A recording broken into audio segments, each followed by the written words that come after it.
Yo, what is up guys? Boris here coming to you guys with a walkthrough of the 20 Stamina Strawhat Island Part 2. Now, this is a crazy dungeon, guys. If you remember last time there was the 20 Stamina Strawhat, it really was only clearable with zombie teams pretty much.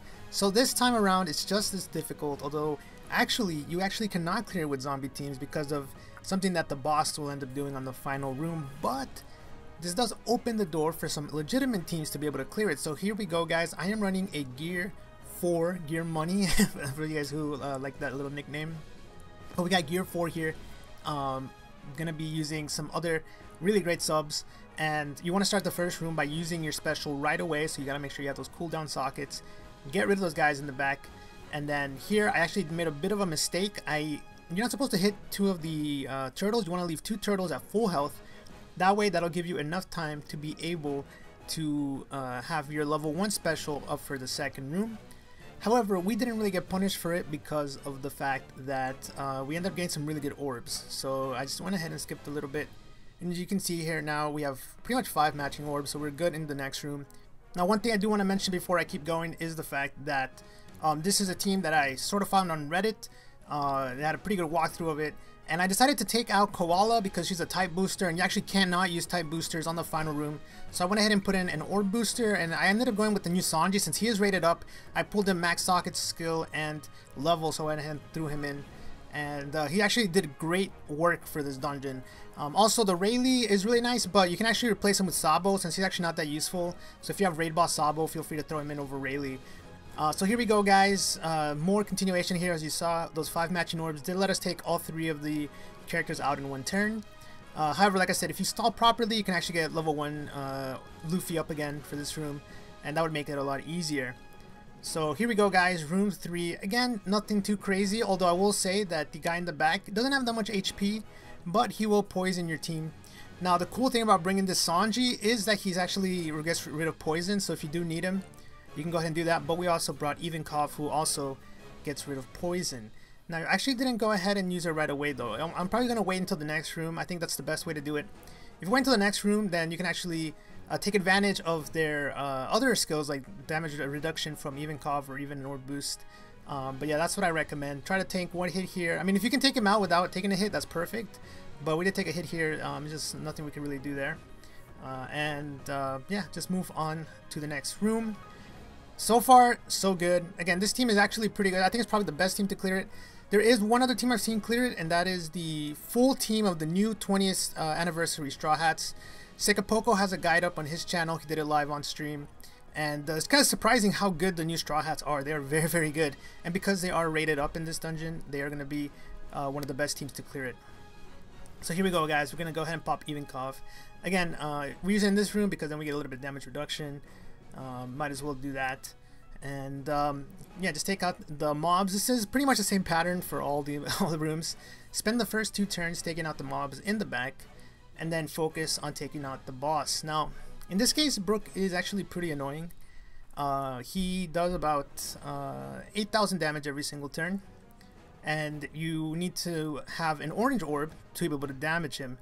So the whole point of this room is really just farm that orange orb, yellow orb, whatever you want to call it. And unfortunately, I actually got pretty bad luck.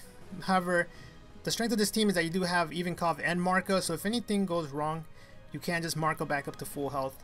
Now, I decided to go ahead and tank as low as I can here just to get a little bit extra stall. Make sure I get... I was trying to get rid of that blue orb on that Luffy, but I ran out of time. And I didn't feel like wasting Marco here, so I figured this would be enough damage. Again, the Sanji is really, really nice. Again, if you guys don't know what he does, he's a 1.75 orb booster. He also does 15% HP cut, and he removes poison. So he's really good, especially against the final room, which is going to be sort of the key to that. But continuing on, again, we have another sort of fodder room here. Nothing too crazy. You do want to stall on one of these guys to get your specials ready again. Now, you want to leave 2 of them alive because since there's no preemptive in this room, you actually have 2 turns of Luffy.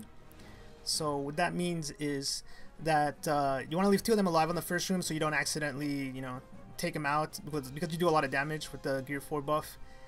So I go ahead and do that, leave that one alive. Now keep in mind that it does have a 3-turn cooldown, but it does hit for I believe it was like 16,000 or something crazy. But it's nothing too bad. Again, remember, you have the gear 4 buff, so if you get attacked during that turn, it's good. If not, then you know, you can feel free to sort of, again, heal up or do whatever. I think I used Marco as well in this room in the beginning, I forgot to mention. So there we go. Okay, yeah, so she hits for a lot, so keep that in mind. But again, those meat orbs, you heal a lot with this team. It's actually pretty crazy. Oh yeah, I think it's also because of the fact that I think the Luffy and the Sanji are boosted. I'm not sure if the Luffy, I think the Luffy's boosted. I guess it boosts for the recovery, so you end up healing a lot. Now in this room, guys, we have Chopper.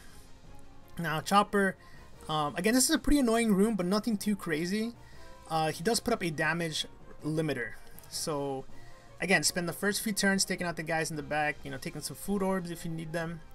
And you want to wear out the damage limiter. I believe it's only for 3 turns. So you will have to take a hit from Chopper. Now the thing here, guys, is that they do have a attack buff. So they'll be doing double the damage. Normally Chopper does around 13 to 14,000, looks like. But with the with the buff, he does, you know, over 25. Now, of course, like if you have damage reduction sockets or whatever, it helps.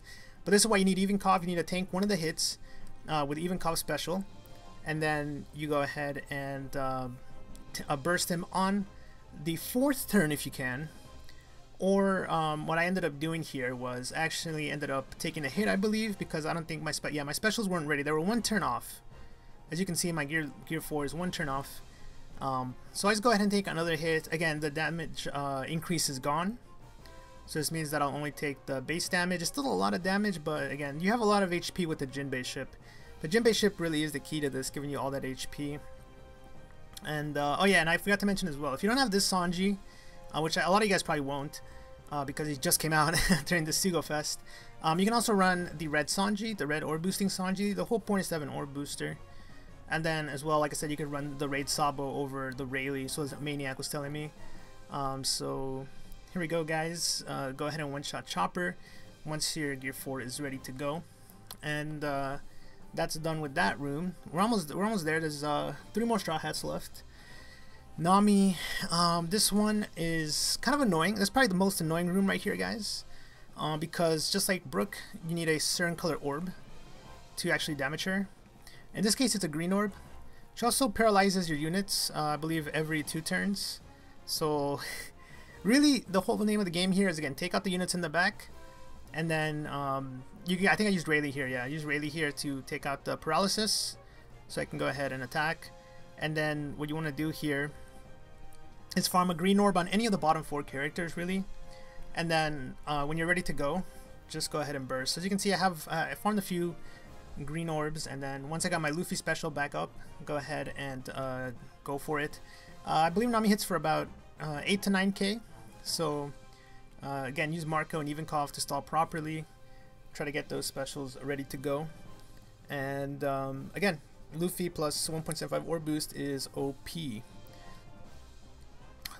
Let's see what's next. Sanji. Yeah, so next up is Sanji. Now, Sanji's kind of, you pretty much have to one-shot him, because I believe he heals back 5 million HP every turn, even though he only has 3.2 million. So again, take out the guys in the back. You should have a turn left from the Nami, of course, from the Nami room. So you have 1 turn with the gear 4. And then again, you're just going to stall. Use Marco and Even Cov to stall. Let's see. He does about 22,000 damage. So Even Cov should be able to half that. And then use Marco if you have to.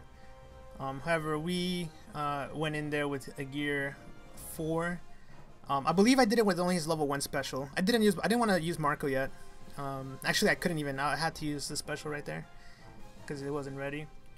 And that is enough though. So that's perfect. Just make sure to hit your perfects, and you should be able to take him out. If you made it to this room, you probably won. What you gotta do here is, first off, I use Rayleigh.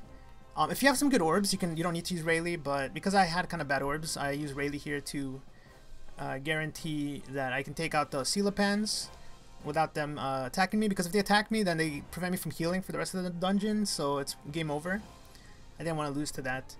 And then here the dragon, on the 2nd turn, after the 2nd turn, he will give you all food orbs, I believe. So it's really important to to take that into account.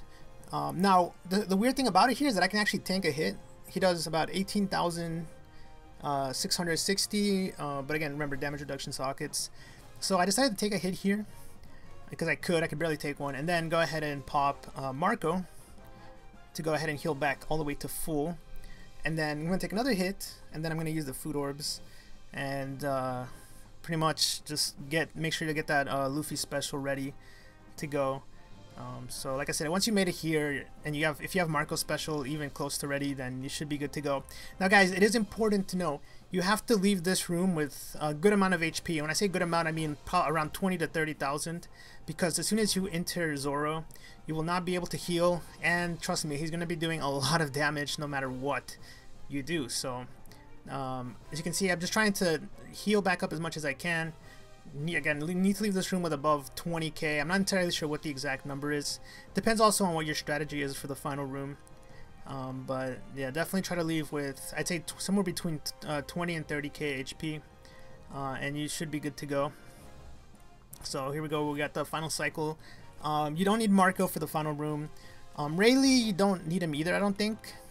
Although he can come in useful if you sort of mess up. And with that said, we are good to go for the final room. So here we go, guys. Zoro. Now, Zoro as a unit is really overpowered, in my opinion, as for a rare recruit. And as a boss, he's also very overpowered. So first off, he delays invalid. You can damage limiter for 2 turns. He'll also do 30%, or is it 50? I don't know. He does something. I think 30% damage reduction, no, 30% HP cut. Also silences. He does everything pretty much. So we're gonna go ahead and tank the hit. Like I said, you can't heal right now, so we want to tank as much damage as possible. We're gonna take the first hit with the Ivankov, and I believe he does 11,000, so it's a lot of HP. It's a lot of damage. Again, cut in half by Ivankov. Now on the second turn, you want to go ahead and pop your gear 4s. That'll give you another extra 80% damage reduction on top of the Ivankov 50%.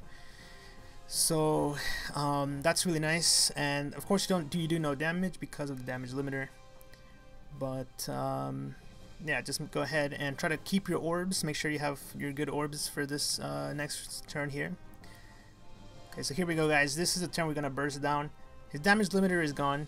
Also, guys, the reason I said you can't bring damage type boosters, because if you do a type boost, he'll get rid of he'll cancel out all effects. So you have to use an orb boost.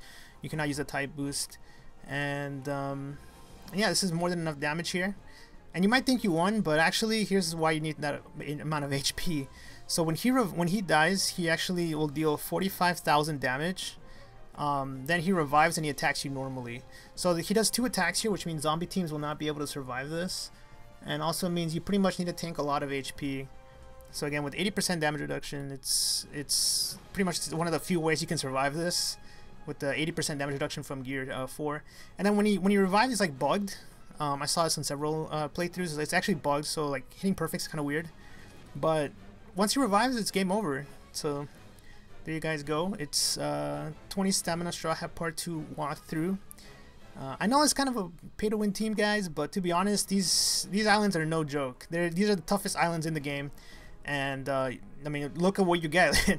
You get 10 plus cotton candies. You get socket books. You even get a golden skill book, which works on anyone, is guaranteed, and 20 free gems. So I mean, this is definitely the toughest dungeon in the game, and you know, get your money, man. They're proving its worth once again. So that's it, guys. Thanks a lot for watching. Talk to you guys in the next video, and until then, peace.